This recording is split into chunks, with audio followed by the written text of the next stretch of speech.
I have a very small point. All these cases which are being contested for Rohingyas are from a certain section of people and supported by particular political parties like person sitting here from the left or by TMC, just keeping in view the broader vote bank in mind.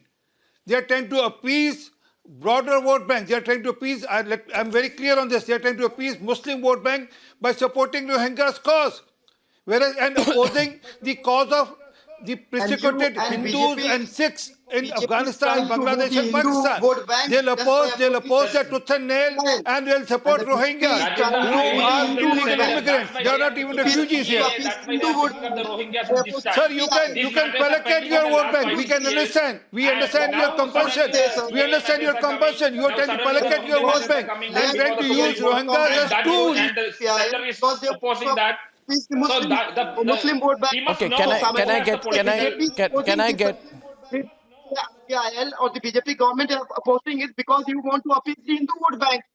When you talk about the CAA law, that this law was brought into power because you want to. They are illegal migrants. If you are so much for illegal migrants in the country, please open your door of your house and you are giving space in your bedroom. Audio is not clear. Get his audio fixed. Tala, your audio is not clear. Space in your bedroom. Tala, your audio is not clear. The audio is not clear. I'll have to fix the audio there. Producers, can you look into it? You talk about one minute. Sir, because okay. you want to polarize, you want to Sir, know your between Hindu vote India bank. and Myanmar, there's a nation named Bangladesh. Between India and Myanmar, there's a nation named Bangladesh. Persecuted. Why is Bangladesh not supporting them? Bangladesh is a Muslim Islamic state. Do you believe in Bangladesh is Islamic state. Why Bangladesh is not supporting them? India? Why Bangladesh is not hosting them? okay, Can I come back into the debate? Thank you so much. Can I Tala 1 minute. Tala 1 minute. I want to make one point here. I want to make a point here that in the past, the issue here is, viewers, what should the courts get into and what should the courts not get into? Where should the courts also understand that it is for the policies to for the government to policy is for the government to handle. Just one simple point I need to make here. At which point of time, ladies and gentlemen, are we... The policy should be same for everyone. Why is this discrimination? Tala, belong to a specific region.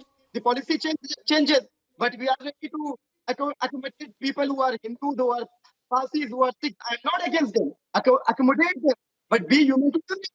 Why is this hypocrisy? But Rohingyas just because immigrants, Mr. Tala, they are illegal immigrants. It's as simple as that. They are infiltrators. We don't have the bandwidth to stop them, to store them. Here, we cannot let them reside. We are not the United States. We are 1/3 of their size and 3 times their population. Okay, let's get Pulla into the debate. While I fix the audio there. Pulla, now let's move away from the specific issue of Rohingyas. Let's pull away from the specific issue of Rohingyas.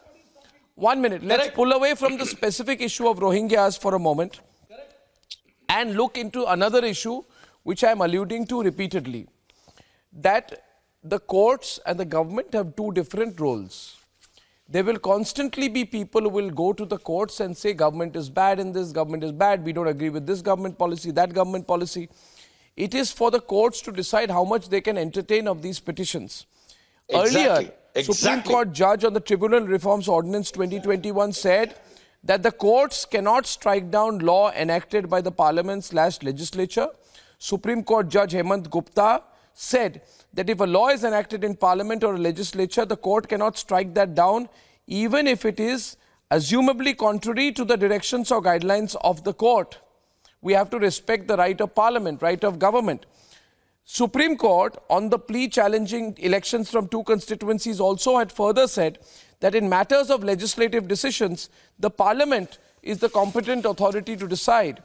The Supreme Court has in the past refused to entertain pleas filed by non-profit groups saying Supreme Court of India cannot advise the Parliament. These are the words. They said, Justice Dattu said, it is not for this court to start advising, making suggestions to MPs about what to do, what not to do. They are experienced people, they have wisdom, they know their responsibilities, they know how to conduct themselves. We are not here to advise them and not expected to either. So, if a wrong trend happens, it will be looked at like the court is trying to school the executive, school the legislature on all matters. And we have to be mindful of these things. Because today we are in a situation, Pulla Rauji, where the opposition is in numbers very weak. And therefore increasing number of matters where they disagree with policy will end up taking the time of the court. What am I saying wrong? Everything will go to the court. And the court has indicated earlier that it's a little fed up of that when they said, we are not in the matter of going, doing things that are in the political domain. Is there something called a political domain or not, Mr. Rao? Beyond all Absolutely, there is or an something executive called a political domain. There is something called policy. Courts shouldn't interfere in policy, except in extreme cases where policy goes against the guidelines. All of this I agree. I simply have one question. You say deport them. If the court says deport them, where will you deport them to? 2015, Honorable Prime Minister Narendra Modi went to Myanmar, had a long discussion there, and they said, sorry, we are not going to take them back. They got out of here for other reasons from Myanmar. Then they went to Bangladesh. Bangladesh said, we already have 1 million of them, we cannot take any Sir, more. please don't mistake foreign policy, politics and governance. Sir, please, that is the decision between governments. It is not for the Supreme Court to handle.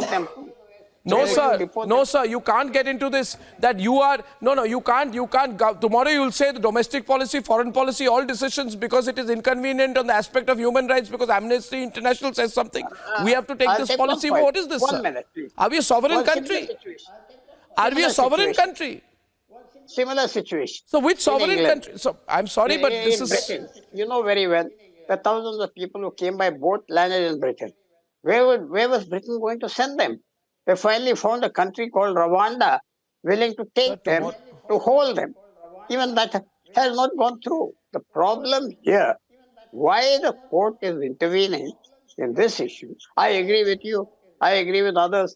We are not a signatory to the United Nations refugee organizations, the mandates. We are not. India is not a signatory. Sir, in our we have country, protested. But there has in our been a country, failure we somewhere. can't settle political scores in courts. Sir, Mr. Rao, I am on a larger point. We cannot settle political scores in court. Politics, foreign policy, domestic policy, policy is all settled in the poll booth. Differences in policy are settled in parliament. This is a prescribed way. This is how countries run.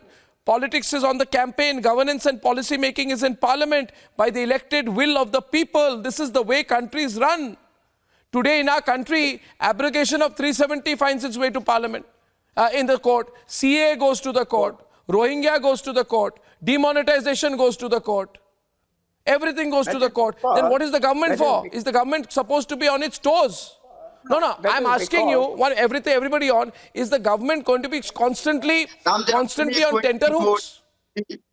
That we can't decide anything. One point to draw your attention. Why don't you Our have parliament elections on does that? not have the power to pass an enabling law that any policy takes, like, Hitler did in his regime. We don't have that. So every action, I agree with you, you are raising issues here. Is tested. Rao. Arnab, can I make a point? Mr. Rao, what you are saying, Arnab already knows about that the parliament has its territory restricted, as does the judiciary. The point that Arnab is trying to make, the larger point, is that shouldn't the government have some leeway? Otherwise, every decision that it takes, it has to look over its shoulder and prepare its lawyers and say that, this is going to be challenged in the courts. And there has to be some maturity from the opposition to say that, okay, let us lie low, these kind of things, let us accept it and let us move on and let us challenge only key things. Now, the next debate that Arnab is going to take up is more serious because I'll tell you, an imploding neighbor is more dangerous than an exploding family member. So we have to ensure that our neighbors are also stable at the same point.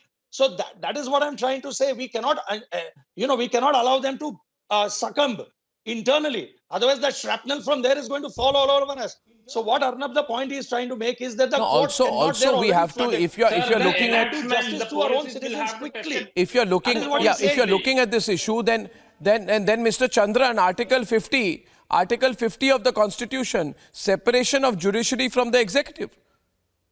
This is, the doctrine of separation of powers should also hold validity. If every decision of the parliament has to eventually be challenged in the court, then does the parliament have no authority?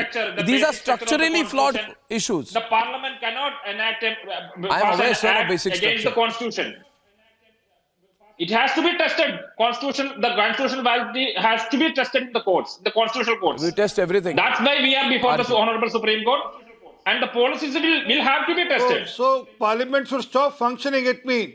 Everything will be decided by the court. Then what is the So then why did we elect a government? What is the Parliament for? Why did we elect a government? Then why have a government? Then you don't have a government, sir. Why do 97 crore people Don't have a need government. Why do you need a government in this country then? I'm on. Let there be election for the Then you don't need a government in the country. Let people decide who is the judge of the court. It has to be tested. Then foreign policy, domestic policy, every policy we decide by the Supreme Court through PILs. Obviously, the courts will interfere. Both The have courts will to maintain interfere, that. Arnab. So the judiciary, so the executive. No, whatever the acts you are passing, is it constitutional? This is a directive Recently, the principle. Supreme Court has set aside many enactments, many sections of the many acts, finding that it's unconstitutional. Yeah, so do run the So country when through you the are courts. passing an enactment, Then you run the when you are country making through a the policy courts. Contrary to the constitution.